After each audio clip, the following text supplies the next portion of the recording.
sábados de octubre después de medianoche, en Canal 11. ¿Qué tal? Buenas noches. Bienvenidos a Espiral. ¿Habrá usted estado pendiente de la legislación a propósito de los derechos de los niños que fue recientemente aprobada en el Senado y que atiende algunos de los dilemas que hemos visto pasar por los medios de comunicación en el último año, desde el tratamiento de niños migrantes, la mala atención que ha habido en los distintos orfelinatos, asilos, donde están los menores vulnerables, desprotegidos? También el tema de la adopción, que con tanta facilidad de pronto se ha dado, sobre todo en las zonas fronterizas mexicanas. En fin, había una serie de dilemas que requerían ser tratados por la norma, ser reformados. Hay quien dice que esta nueva ley se fue al otro extremo y que incluso ahora penaliza cuestiones que no deberían ser penalizadas, o que le entrega derechos a los niños que deberían ser de los adultos. Las críticas van y vienen y se tensionan, porque en efecto, una vez que uno habla de los menores de edad, entonces incluso las posiciones ideológicas se confrontan. Hoy hablaremos de estos distintos asuntos, de esta polarización y de lo que la ley nueva en materia de derechos de niñas y niños puede resolver. No se pierda Espiral, comenzamos.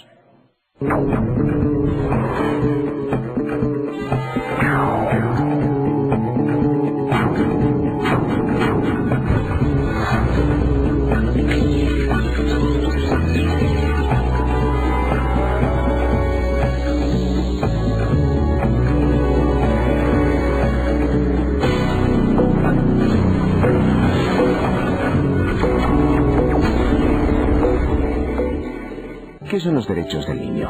La Declaración Universal de los Derechos Humanos advertía que los niños necesitan un cuidado y protección especiales. Como resultado, en 1989, las Naciones Unidas adoptaba una resolución que otorgaba derechos a los niños en todos los países, la Convención sobre los Derechos del Niño. The Convention calls on all of us to help the children of the world. We all have to turn the promises of the Convention into a reality on every part of the globe. La Convención recoge los derechos humanos fundamentales de todos los niños en 54 artículos y 2 protocolos facultativos. Con la Convención, la comunidad internacional adquiría una serie de compromisos universales con todos los niños. La Convención ha cambiado la vida de millones de niños y ha supuesto el reconocimiento de los derechos de todos los niños en cualquier lugar. Sin embargo, todavía vivimos en un mundo donde muchos niños no tienen todos sus derechos cumplidos. Si todos los niños tienen derecho a la educación, ¿por qué 57 millones de niños no asisten a la escuela?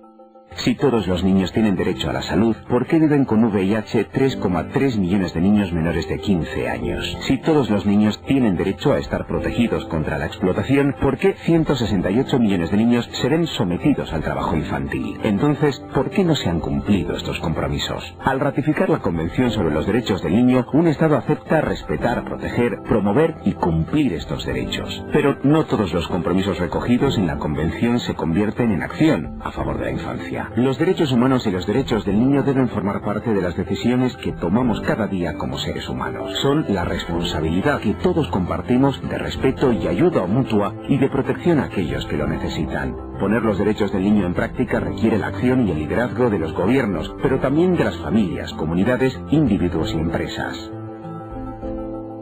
Los niños son asunto de todos.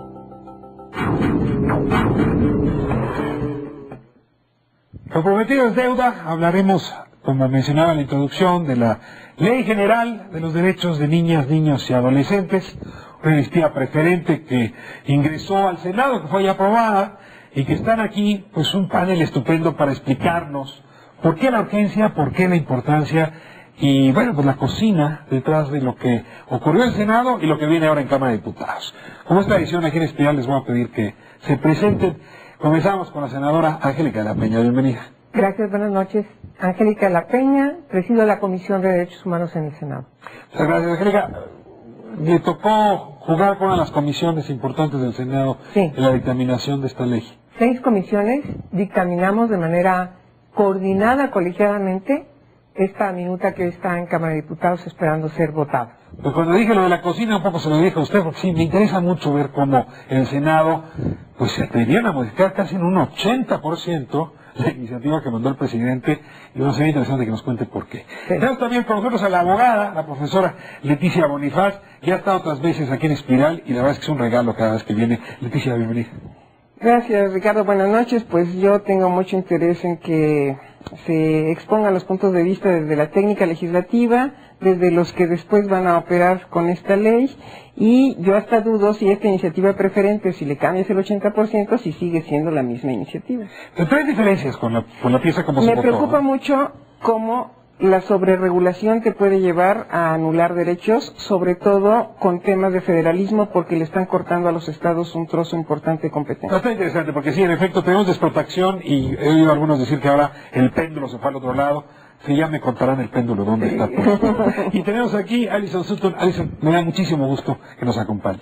Sí, soy la representante adjunto de UNICEF aquí en México y es nuestro mandato apoyar el fortalecimiento de capacidades de los países para que realmente puedan implementar la Convención sobre los Derechos del Niño, que este año hace 25 años. Usted no lo puede decir, pero yo lo voy a decir. Fue clave el papel de UNICEF. La voz que se escuchó, los argumentos que se pusieron en la mesa, conmovieron con ciertas reflexiones. Nos permitió estar la experiencia internacional a México a raíz de esta iniciativa. Sí le voy a pedir que, desde el nombre de UNICEF, pero en ánimo de esclarecer ese debate, que nos ayuden a acompañar esos argumentos que ustedes metieron en el Senado y los que van a tener que llevar a la Cámara de Diputados. Y está con nosotros también Alfonso Poiré. Él pertenece a este otro lado, el de la sociedad civil, que también ha tenido una participación importante. Me da mucho gusto tenerlo aquí, Alfonso. Igual, mucho gusto. Alfonso Poiré, de Save the Children. Yo soy voluntario. Save the Children es una organización probablemente la más antigua en el mundo en materia de infancia, de carácter privado. Fue un factor importantísimo en la aprobación de la Convención de los Derechos del Niño. Y en México tenemos ya 40 años trabajando en diferentes estados de la República y sobre todo preocupados también por este enfoque de derechos que debe reflejarse en nuestro marco legal. Yo recuerdo haber alguna vez escuchado aquella frase que decía que el grado de la civilización de una sociedad se muestra por el lugar que ocupan las mujeres, pero ciertamente también el lugar que ocupan los niños habla de ese grado de civilización. Cuando uno mira los cuadros de la Edad Media, te queda claro cómo se veían los niños en ese entonces. Claro. Eran unos objetos con cara de adulto, Sí, ¿no? sí, sí. Cómo se van convirtiendo en sujetos hasta que la ley les reconoce ese carácter de individuos poseedores de derechos. Es un tránsito muy largo, muy largo, muy largo. Deja de ser propiedad de los padres, deja de ser mi hijo para ser una persona, pues, y juego con el posesivo justamente en ese sentido. Y eso es lo que quiero que me cuenten. A ver, en este país vivimos asalto no de matas, sino de escándalos. Y tuvimos el tema de Mamá Rosa, y el tema de los niños migrantes y la trata de niños, y temas de adopción, irregularidad, abusos del crimen organizado metiéndose a los distintos centros de atención, sobre todo en el norte, Chiapas. A ver, sí estaba esto muy caótico, y yo quiero saber si era un problema de ley, o es un problema que rebasa y que la ley está tratando de enfrentar. Cuénteme cómo arrancamos este conteo o esta serie de reformas. Bueno, a ver, yo voy a mencionar algo muy importante. No es el primer proceso que México emprende para el cumplimiento de la Convención sobre Derechos de la Niñez. Eso hay que decirlo con puntualidad. La primera reforma al artículo 4 constitucional fue en el año 2000. Al mismo tiempo, cuando se declara... Cedillo ya traía un proyecto. No era de Cedillo. La característica de México es, a diferencia de los países en el continente, es que aquí juega un papel muy importante el ámbito legislativo. En todos los países juega un papel muy relevante en las organizaciones. Y aquí hay una conjunción del legislativo con las organizaciones, pero tiene un papel relevante el ejecutivo. Digo, el legislativo. Pero sí, esta ley va a derogar justamente la que expidió Cedillo en el 2000. Cedillo publica en el 2000 una ley de derechos de los niños, que es la que resultó insuficiente. A ver, ¿qué tenía esa ley? No la publica Cedillo, la publica Vicente Fox. Cedillo. Fue Vicente Fox, porque a él le toca... Antes de la entrada de Fox. Exactamente, a él le toca incluso constituir el COIA, que es lo que ahora es el sistema, pero en el ámbito federal, un programa desde el ámbito federal que tenía que cumplir cada uno de los preceptos de la ley. Lo conozco muy bien, Leti, porque yo participé en eso. Yo acabo de revisar la ley promulgada por sí hay algo muy importante con respecto a la fecha, más allá que ha sido Cedillo Fox. 2000 empieza a ser el momento en que le dimos la vuelta a la Constitución para abrir el tema de derechos. Entran derechos indígenas, no discriminación, en fin, claramente el 2000 es un momento. Yo quiero saber qué se gestó en el 2000 que acabó siendo insuficiente. Bueno, tal vez el tema es que la Ley de Protección de Derechos de 2000 era muy enunciativo, ¿no? Se anunciaba los derechos, pero no tenía los mecanismos de implementación a nivel federal, no tenía mucha, porque CUIA sale después de la ley, ¿no? Y entonces, el importante en esta revisión ahora era el tema de constituir mecanismos de coordinación para el tema de los derechos de niños en la esfera federal, pero también en las esferas estatal y municipal. Francamente, desde este punto de vista, porque me parece que lo que hemos hecho en las últimas décadas es simplemente intentar poner el piso legal. No hemos realmente construido un andamiaje, una estructura, un sistema verdaderamente adecuado a la escala de los problemas que vivimos para las niñas y niños. Completamente de acuerdo. Tú mencionabas al principio qué hay detrás de que se haya gestado, digamos, esta ley, a qué necesidades responde. Bueno, yo creo que responde a necesidades que nos laceran a todos, que nos hacen daño a todos como país. O sea, una cantidad extraordinaria de niños en la calle, una cantidad extraordinaria, no quiero mencionar las cifras para no cansar, pero si es importante, los mencionamos, 90,000 niños en la calle, 30,000 niños, alrededor de 30,000 niños en el crimen organizado, que fueron reclutados de manera violenta para estar dentro del crimen organizado. ¿Cuántas casas hogar sin regulación, sin... No, bueno, las cifras ni siquiera son creíbles.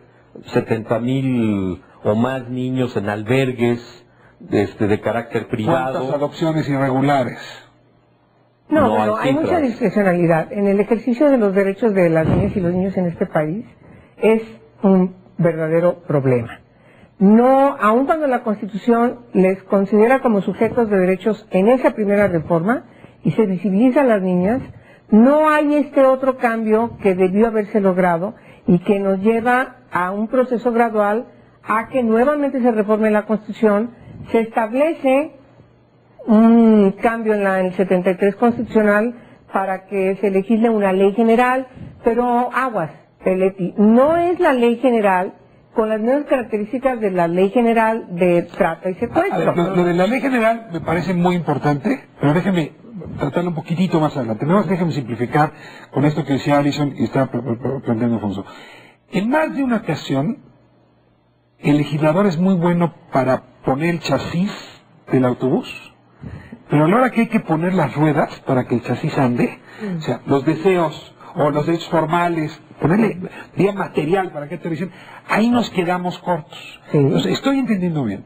En 2000 se pusieron bien los derechos que vienen de la Convención, pero no se dijo cómo. ¿Y quién? La responsabilidad de quién, la atribución de responsabilidades entre sectores y entre niveles de la federación. Y esta es la crítica principal. ¿Coinciden los cuatro? Sí, claro. Quiere decir que esta nueva ley sí resuelve ese problema. No. A ver, aquí nos vamos a empezar a pelear. Voy despacito. Le doy la palabra a cada quien. Quiero saber, ¿qué sí resuelve de esto? Ahora hablamos de...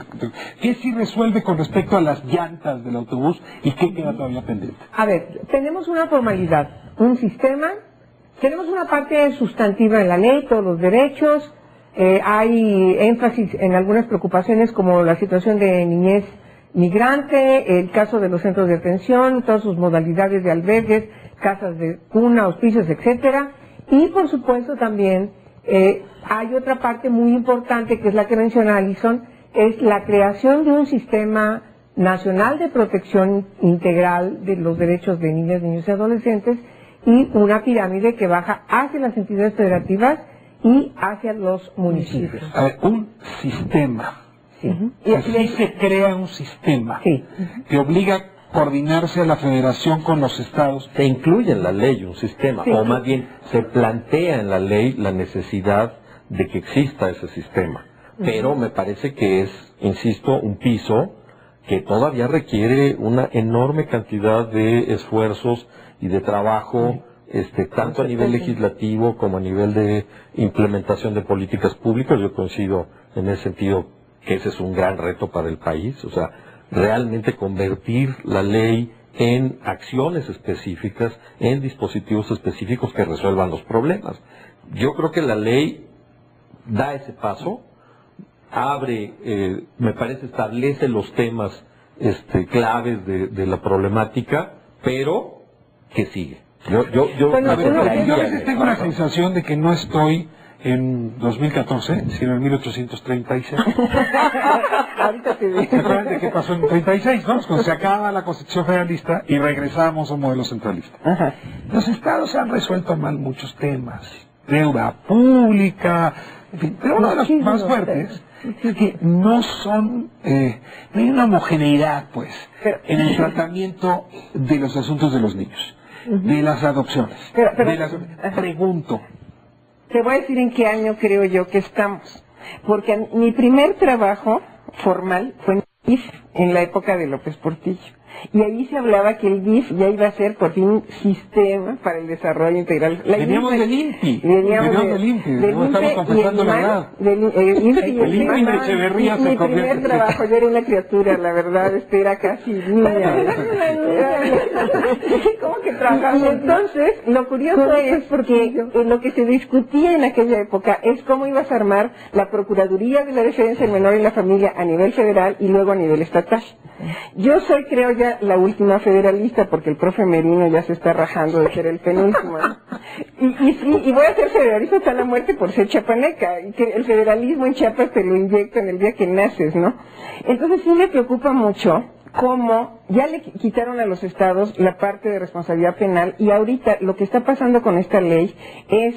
Yo estoy de acuerdo en que hay que poner reglas, y seguro para UNICEF es mucho más fácil trabajar con un Estado central que con un Estado federal, por supuesto. Pero a ver, déjame hacer una pregunta más sencillita. A ver, la pregunta más sencilla que te quería decir es esta.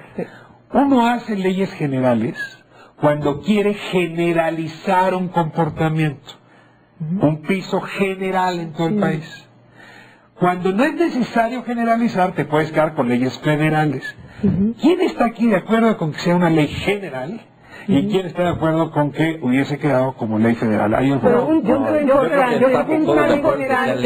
ley general que no le quita las atribuciones a los estados. No. Por eso insisto mucho que no es como la ley de trata y secuestro, que es una sola ley de naturaleza penal que aplica. Perfectamente la diferencia entre una ley de tipo entonces los estados, así dice la reforma 73. Pero yo pongo un punto importante. Por favor, porque México, que la discusión que traen fuera, me la traigan aquí suavecito, porque si no le entiendo. Pero no mandemos un mal mensaje. Los estados tienen que legislar en la materia. Totalmente. Pero les quitan cierta hay leyes generales de educación de los estados, pero hay un piso mínimo. Es una ley tipo. Está bien que haya sido una ley general. Exacto, porque México ratificó la Convención sobre los Derechos del Niño 24 años atrás. Sí, y no es posible que hay protección mayor en un estado y menor en otro estado. México está frente a la comunidad internacional responsable y respondiendo... De las 32 entidades. Exacto. En mayo del año que viene va frente al Comité de los Derechos del Niño y tiene que prestar cuentas del cumplimiento de los derechos del niño en todo el país. Pregunto de entrada, entonces, ¿el presidente de la República mandó la propuesta de una ley general? Sí. Entonces venía desde ahí general. Me voy a corte y regresamos para ver las particularidades que es para nosotros. Hola, soy Javier Chicharito Hernández.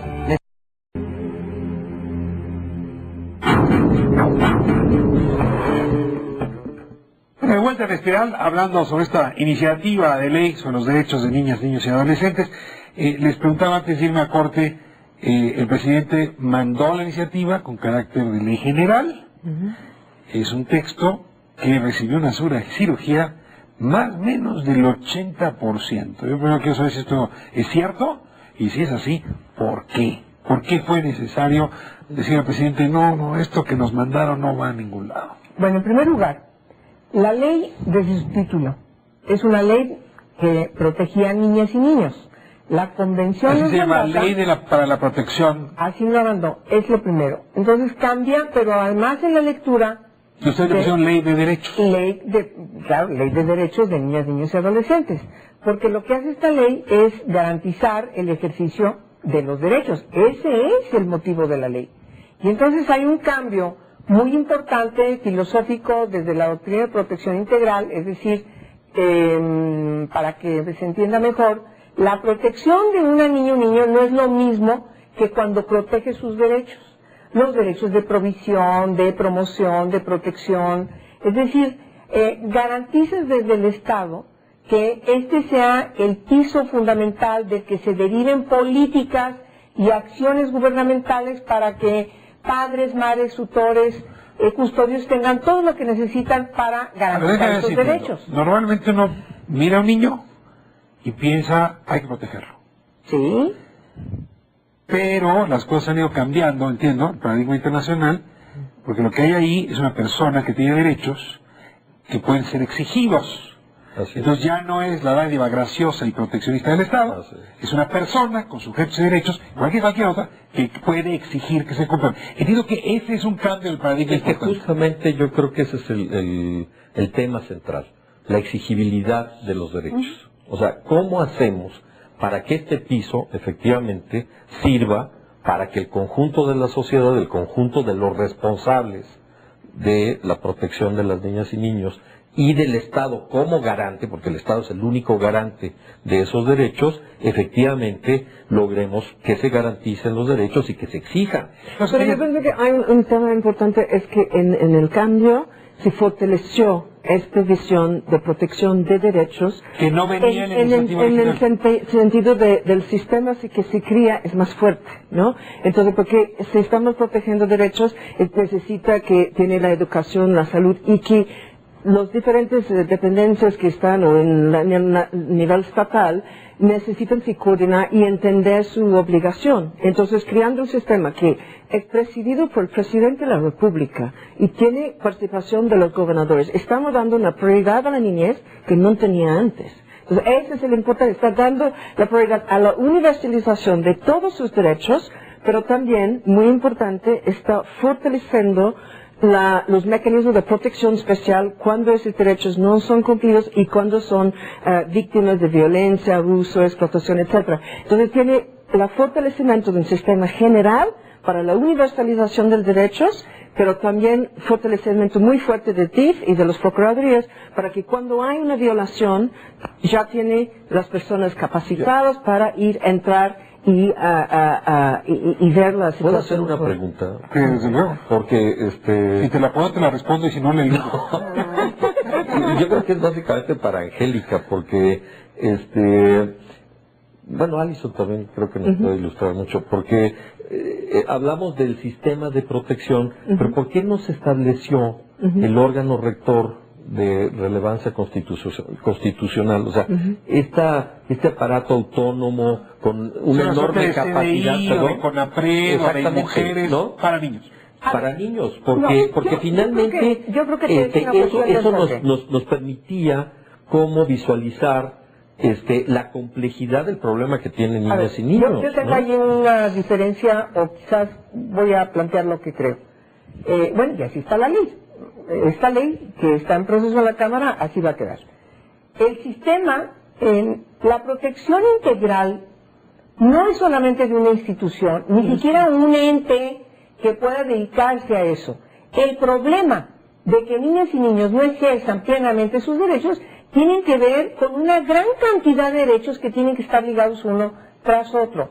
¿Tiene que ver Secretaría de Educación Pública? Claro que sí. Por lo tanto, nos debe preocupar cuántos millones de niñas y niños están fuera de la red de educación.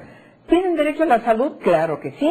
Nos debe preocupar cuántos niños y niñas están fuera de las redes de salud. Y así, desarrollo social, la protección del trabajo infantil. Diciendo en realidad por qué no se estableció este órgano. No, es que el órgano existe, pero es el del Estado. Existe un sistema. Pero ¿por qué constitucionalmente no le dimos a la infancia la importancia que, por ejemplo, tienen los partidos políticos, ¿no? Hemos invertido en los partidos políticos en las últimas décadas miles de millones de pesos pero yo no quiero usar ese tema, pero la infancia no. Justamente en esta idea es a donde creo que es la primera divergencia que tengo desde el punto de vista de técnica legislativa. No es que el niño no tuviera derecho a la salud o derecho a la educación o derechos, porque teníamos las leyes especializadas y estamos, por eso creo yo que hay una sobreregulación ahora. Si tú decides traer todo lo que tienen los niños para hacer este sistema, dejas vivas todas estas leyes federales, porque ahí están los derechos también, incluso se habla el derecho al niño al debido proceso. Desde mi punto de vista es redundante. Si se quiere visibilizar, que bueno, yo no tengo problema con lo que dice UNICEF de tener todo eso garantizado. Me preocupa el operador y que la lógica judicial no es la lógica legislativa. A ver, déjeme enfrentar el tema de Alfonso, porque sí es el elefante puesto en el salón. Hay dos maneras de enfrentar una política de este tipo. Por ejemplo, cuando el país toma la decisión de enfrentar el crecimiento demográfico, se crea un Consejo Nacional de Población, que es en realidad un órgano donde se sientan todas las organizaciones, dialogan y construyen una política. Y CONAPO es más bien una mesa, ¿no? Hace estudios, pero es una mesa de diálogo. Es un cuando tienes la política para adultos mayores o tienes la política para mujeres, entonces construyes un órgano rector en mujeres. Las dos medidas, las dos estrategias han funcionado. Yo tengo la misma pregunta, de Alfonso, porque, digamos, como ciudadano de a pie, a mí me dicen cuál es el órgano encargado de la niñez y yo digo el DIF. Yo tengo que pensar que el DIF en realidad es el órgano de la esposa del gobernador, de la esposa del presidente. ¿No? Es una suerte como de iglesia del siglo XXI, amorosa. Pero es el órgano encargado de la política de asistencia social en el país. Me parece ridículo que la esposa o el esposo, en su caso, sea quien recibe el encargo. Hay algo muy raro. Bueno, pero de eso no trata pero tema. Son usos y costumbres, no es formalmente. Yo creo, eso, exacto, porque no lo dice la ley. Ya es un uso que ha quedado todavía ahí rezagado de un consejo honorífico en donde está la esposa del gobernante. Pero no, a ver, la institución, mira, yo tengo la experiencia del Instituto Nacional de las Mujeres. ¿Te gusta el modelo? No. ¿Por qué? Porque el instituto es un órgano normativo. Nosotros no necesitamos normas. Lo que necesitamos son políticas públicas que articulen transversalmente con todas y cada una de las instituciones. Pero como votación, ¿quiénes han estado aquí a favor de unir mujeres de los niños? El Instituto de la Juventud es un elefante blanco, con todo respeto. No, bueno, pero ¿por qué tiene que ser eso un nuevo órgano responsable precisamente de coordinar? Yo me pregunto por estar ya la perdimos, incluso aquí perdimos la votación. Se crea una suerte con CONAPO, es decir, hay un consejo. No es consejo, porque tienes a los secretarios de Estado, tienes a las instituciones, encabezados por las instituciones. Para mandar al jefe de departamento, pero sí tienes a todos. No, a ver, no, el sistema no. Mira, el sistema tiene que definir la política que se va a implementar en un programa. ¿Quiénes se sientan en ese órgano? En primer lugar, el presidente de la República y los secretarios que están formando parte junto con los gobernadores.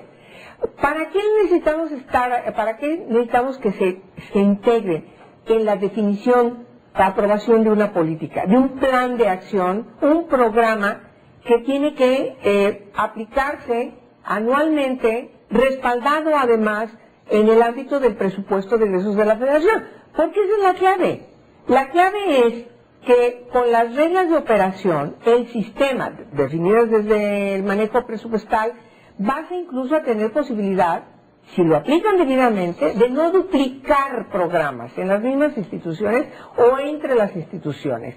Yo creo que hay muchos méritos, porque va a tener más, la idea, entiendo, es que de tener más coordinación, este siempre ha sido el objetivo, pero hay una serie de elementos en el minuto ahora que son muy interesantes. Entonces, un sistema de información sobre niñez, que sabemos todo cuánto entonces juntar las informaciones a nivel municipal, estatal, para la parte de evaluación, esa parte también es muy buena.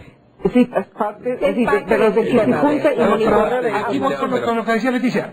No han citado a los gobernadores. Pero ¿Cómo están los ahorita gobernadores te en voy a esta decir noticia? dónde está la preocupación. Mientras sea derecho administrativo, política pública federal y armonía, no tengo yo problema con entender cómo va a ¿Te funcionar. gusta la coherencia y la Lo que coordinación? no me gusta es, por ejemplo, temas de adopción. ¿Adopción dónde está regulado ahorita? En códigos civiles o códigos familiares. Ahorita das la regla general desde aquí. Incluso, tanto la iniciativa de Peña como la ley del Senado dice ahora, la edad para contraer matrimonio es 18 años. Los estados antes decían, de acuerdo a sus características, yo sé que UNICEF quisiera que nadie se casara antes y tal vez alguien puede pensar que no se case nadie nunca. de los derechos de las niñas y los niños. ¿Qué haces con la realidad oaxaqueña? ¿Qué haces con la realidad chapaneca? No puedo ¿Qué abordar haces? todos los temas, pero voy a abordar uno que citaste. Sí ha habido un descuido monumental en el tema de adopción. Sí. Ha habido un descuido monumental en la vigilancia de las personas vulnerables, niños y niñas que están en asilos, en casas hogar. Entonces, a ver, ¿podías totalmente de acuerdo. resolver esos dos temas dejándoles a ellos la facultad o tenías que concentrarlos? Ahí va el tema del federalismo. Otra vez, minoría de edad de los estados porque no pueden, entonces pongo la regla. ¿Cómo lo hubieras resuelto? Proceso, yo creo que era muy fácil que veas cómo están los estados, y porque además, ahorita ya pusiste la regla Dame una general. respuesta, o sea, ya no podíamos A ver, tolerar más Leti, barrosos. Leti, te voy a decir no podías. y una cosa interesante de la ley es que instituye un registro nacional de albergues. a que haya una revisión de la legislación. Esta ley obliga que en Chiapas, en todos los estados donde te preocupa, ya no se establezca que las niñas se pueden casar a los 14 años y los niños a los 16, siempre en detrimento de las niñas. ¿Tiene una perspectiva de género? Sí, tiene una perspectiva de género esta ley Pero que se va a estás de acuerdo promulgar. que es el piso. Es y el que el piso. quehacer y los Claro. desafíos que implica la ley en Tienes que ir términos hacia de allá. la No, pero espero que este tema no nos vayan a decir que los niños solo se pueden casar a los 22, ¿verdad? No, Eso es 18 y el techo también es 18. Sí, no, tienes no, derecho a no, emanciparse. no, está bien, pero- No, que les quitemos el derecho a emanciparse. Pero el objetivo de la política pública es el objetivo de la política pública, no solamente Ay, la me estabas letra. diciendo que- es ir hacia allá. Se construye un registro nacional de casa hogar. Se construye un registro nacional de niños en situación de calle, perdón, en situación vulnerable en las casas hogar. No hay un registro de los casas hogar y albergues y centros de asistencia en el país, ¿no? Y significa que no se sabe de verdad cuántos niños están en el albergue, por qué están ahí, se tiene familias que podría con un apoyo a la familia, estar con la familia, o se son, ¿no? Entonces, es muy importante, es así, los otros países de la región, todo tiene estos sistemas. Entonces, pero es muy inclusive ya la idea de la institucionalidad y de la institucionalización y de los albergues está superada. O sea, ya no hay acuerdo internacional de que esa es una solución para la Que no es la única, ¿no? No, ni siquiera es la más. Incluso ni lo siquiera es pusimos en la ley, aceptable. porque tienes toda la Por razón. eso. Incluso la relatoría ¿Dónde está? de la Comisión Interamericana de Derechos Humanos nos ha planteado, el Comité de Derechos de la Niñez nos ha planteado que no hay en México institucionalización de niñas y niños. Hoy los tiene. Bueno, obligamos un registro para saber cuántos son, dónde están, qué característica tiene, pero además pusimos algo muy importante. La institucionalización es el último recurso. Niña, niño que tiene que llegar ahí, tiene que ser el menor tiempo posible y como último recurso. Pero entonces las alternativas debieran tener una expresión para construir la Todos hemos visto factibilidad, aquí ¿no? series estadounidenses Esa es la política pública. donde aparece la mujer esta de Social Services, ¿no? Es decir, hombre, aquí no hay quien pueda darle seguimiento al niño que fue adoptado, el que está en preadopción, que no se metió No, en la pero figura. una de las partes importantes de la iniciativa es el fortalecimiento de las Procuradurías de Defensa del Menor y de la Familia ahora, pero van a partir de la ley. Vamos a tener esta especializado figura. en infancia y ahí a nivel van a federal. tener fortalecimiento también muy importante el tema del presupuesto, porque esta función de protección social necesita fortalecerse mucho, necesita que se capacita, si tiene los funcionarios necesarios para hacer exactamente ese seguimiento. Una de las discusiones más complicadas fue, por lo menos a nivel de opinión pública, el de los derechos sexuales y reproductivos. Porque hay quien decía, ¿por qué los niños deben tener esos derechos? Son de los adultos. Y incluso una crítica, porque originalmente era derecho a la salud sexual y reproductiva. Aquí está una de las autoras que dijo, no, son derechos sexuales y reproductivos. Le decía un matiz, pero es fundamental. Eso le da a los niños posibilidad de decidir sobre su cuerpo. Va a corte y me permiten regresar con esa discusión que claramente polariza izquierdas y derechas. Bueno. Hola, soy Javier Chicharito Hernández. Necesitamos más jóvenes en el campo de juego y no en la banca. Que los niños y adolescentes tengan que dejar.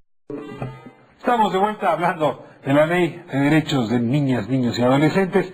Bueno, les decía hace un momento que uno de los temas que más molestia generó, pues tiene que ver con esto de qué es derecho de los padres, desde su obligación, digamos, protectora, y qué es derechos de los niños. Y el tema de los derechos sexuales y reproductivos es complicado.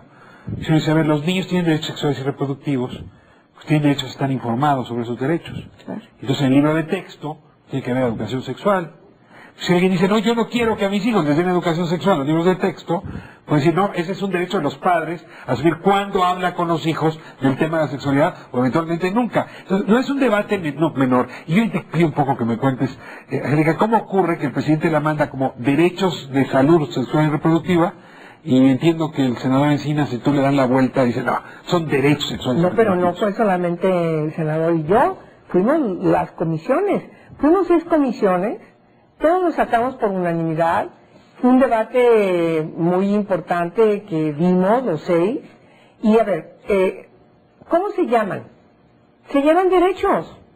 Son sexuales, pero también son derechos reproductivos. No es lo mismo. Que pueden estar interdependientes, sí.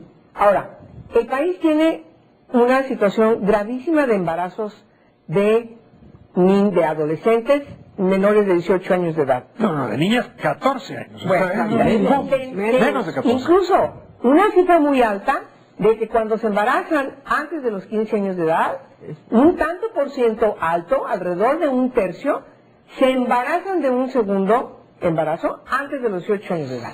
Entonces, tenemos un problema gravísimo, es una vergüenza. Y todo es por falta de que hay prejuicio, de que no tienen información. Perdonen, esa es una responsabilidad de todo el mundo. Padres, madres, sociedad, pero el Estado debe poner a disposición de las niñas información, incluso que los padres no quieran. Absolutamente. No, bueno, claro. A ver, se los va a poner así. La convención. A lo mejor me está viendo alguien de la comunidad menonita. A ver. La comunidad menonita en Chihuahua determina cuándo va a educar a sus hijos en este término. El Estado tiene obligación de informar a esos niños, independientemente de lo que los padres quieran, sí o no. A ver, la Convención sobre Derechos de la Niñez plantea nuevos derechos. Nuevos derechos. Además de la salud, educación, todo. Los derechos de participación, los derechos de información, opinión sobre los asuntos de su incumbencia. La ciudadanía tiene que reconocerse también en niñas y niños. Puedes entender que la madre diga, pero ¿por qué el profesor y no yo cuando yo quiera? Claro. A ver, este es un tema importante. Claro. Claro, le estoy dando la razón a Ricardo. Le estoy dando la razón a Ricardo. Tú sabes lo que hemos batallado allí. No, justamente mi preocupación, de nuevo, es que no es lo mismo el adolescente urbano que sabe más que sus papás sobre sexualidad y que tiene acceso a muchos medios, que otra vez el tema de la comunidad indígena y los muchos Méxicos que hay en México. Esa es mi preocupación. Y esto que tú decías de los menonitas, pues efectivamente hay personas que pueden hablar muy fácil con sus hijos y otras que es un tabú o que de plano digan mejor que lo haga el maestro. O que tienen rituales para que sea en otro momento. Cuando se van a casar. Entonces yo creo que sí hay que prevenir todo este tema del embarazo de adolescentes, que es gravísimo.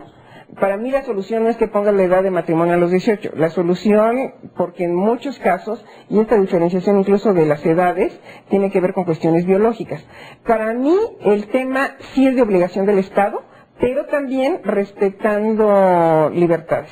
Tiene que haber ponderación. Déjenme ir al tema este de los 18 años.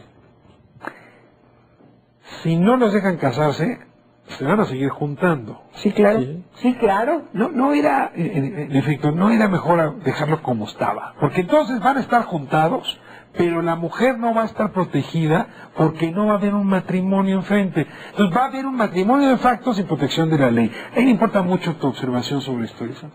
Los 18 años es una edad que el Estado debe poner, o la biología o las costumbres.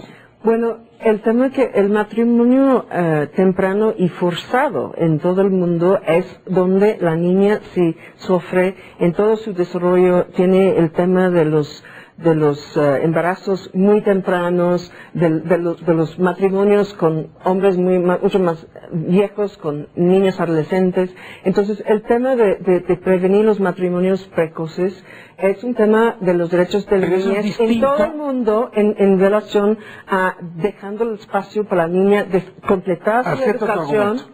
¿No? Completar su educación y protegerse en su biología del tema del embarazo demasiado temprano que afecta en su salud. La mortalidad materna en este país, un segmento importante son de adolescentes y como dice, de adolescentes abajo de 14 años. Entonces, todo ese tema de cómo prevenir, cómo apoyar para que los niños puedan... Me convence tu argumento, pero no me convence de que haya que poner 18 años como edad. Pues ese debe ser el objetivo. Eso no quiere decir que vas a meterte pero como acéptame Estado. que puedes estar dejando en desprotección. Yo creo que, a ver, eso no es así. Porque incluso las parejas que están conviviendo, parejas de hecho, ahora la legislación las protege. O sea, no es hace 20 años que si no estaba por medio de un contrato civil, no había manera de que tuviera la protección de la justicia a la hora de que tenga que entrar a una litis por separación, patrimonio, hijas e hijos. Yo digo que en ese sentido hemos ido avanzando. ¿Por qué los 18 años de edad? Porque ese es el objetivo a lograr, que se vaya elevando la edad en que se juntan o que se casan, porque se casan, ¿por qué se casan? Pues porque hay un embarazo de por medio. Por eso se casan, por eso se juntan, porque resulta que ya tienen una vida sexual, no se cuidan, y queda embarazada la niña o la adolescente. ¿Eso es bueno para la sociedad? ¿Eso es bueno para esas adolescentes? Claro que no. Por supuesto que no es bueno para la sociedad. Lo que es bueno es que cuando lo decidan de manera informada. A mí me gustaría retomar, porque creo que es un cuestionamiento válido el que haces, que este es un ejemplo de lo que debiéramos hacer como sociedad para abordar los problemas de la ley. O sea, no se llevó a cabo una consulta con los padres, con las escuelas, con las empresas, con los medios para ver, por ejemplo, estos problemas. Tú estás haciendo un planteamiento muy delicado. No era buena idea que fuera iniciativa preferente a las niñas y a los niños. Entonces, no era buena idea que fuera iniciativa preferente, entonces. Porque la iniciativa preferente te mete velocidad. No, bueno, o no. O sea, porque el Ejecutivo, no, permiten, el Ejecutivo puede mandar una ley preferente y abrir, sin embargo, un espacio para que, siendo preferente la ley, aunque tenga un plazo, se generen, digamos, todos los mecanismos de consulta, de participación, etcétera. Me parece que se pudo haber hecho. Se hizo, ¿mandé? La preferencia te prisa. Sí, de acuerdo, pero el que puede lo más, puede lo menos. El Ejecutivo pudo haber dicho, este es preferente, pero para efectos del plazo, no voy a presionar para que efectivamente se cumpla ese plazo, sino que quiero que se dé un proceso de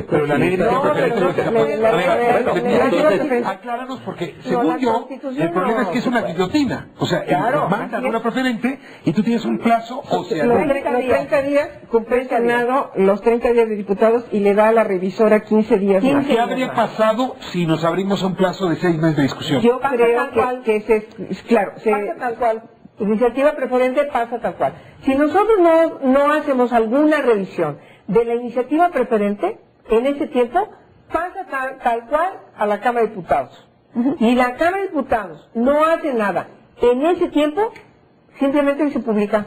Por esto no me contra lo que dice Alfonso. Creo que mi opinión es, no debió haber sido preferente para dar aire a una buena discusión. Para mí, por dos razones, por la de Alfonso y también por la armonización que yo creo que se debió dar más avanzada, no dejar que después se comience a armonizar todas las otras leyes de las otras materias que se tocan, porque aquí elegiste infancia como centro, elegiste niños, niñas y adolescentes, pero dejaste el resto de tus leyes tal cual.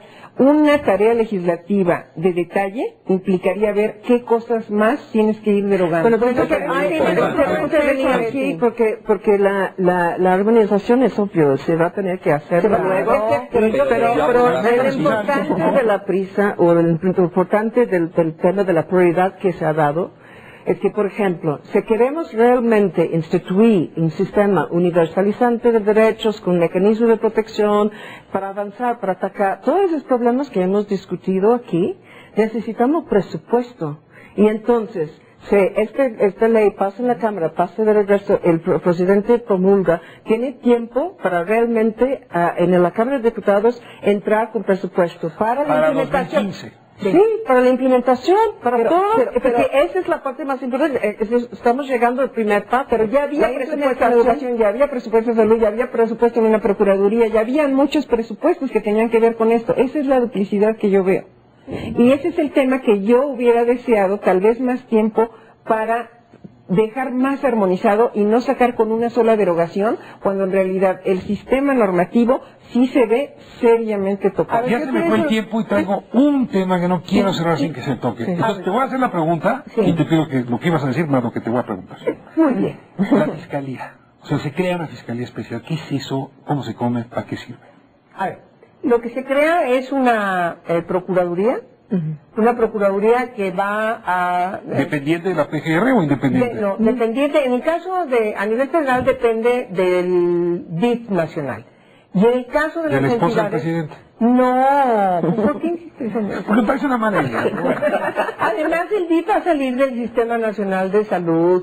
Tiene una relevancia muy importante. Este país tiene muchísimos niños y niñas, millones de niñas y niñas en situación de vulnerabilidad. Necesitamos que tenga una procuraduría que pueda atender todos los problemas de los centros de atención, como decía Alison, del problema de adopción que decía Leti. ¿Es una procuraduría al estilo de la del consumidor? ¿O tiene, por ejemplo, acción penal? Claro, puede tener una representatividad jurídica de ese niño.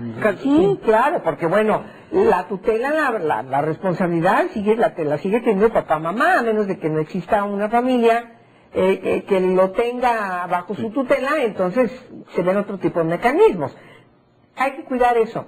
No me importa mucho que el mensaje que se dé es que no llega el Estado a poseer a la niña y al niño, no. La familia, quienes tienen la responsabilidad de la niña y el niño, por supuesto que van a tener más posibilidades de que el Estado pueda tener una responsabilidad concreta para que las familias puedan tener todas las condiciones de prevención de esas niñas y esos niños. Y lo que quería decir, este es un paso muy importante. Tenemos años discutiendo. En este mes nos dimos la oportunidad de dejar unos días para que en las audiencias, obviamente no pudimos invitar a todo mundo, pero tenemos mucho tiempo, y a ti te consta porque has estado conmigo en el Senado de la República varias veces, con foros indistintos, con diferentes materias, entonces sí sabíamos lo que estamos haciendo. Pensar que no le dimos un gran tiempo para la consulta, parecía que estamos dando también un mal mensaje. No. Pero, es en el sentido de darle centralidad al tema, de darle jerarquía al tema de la infancia. Se me acabó el tiempo y una palabra rápida sobre diputados.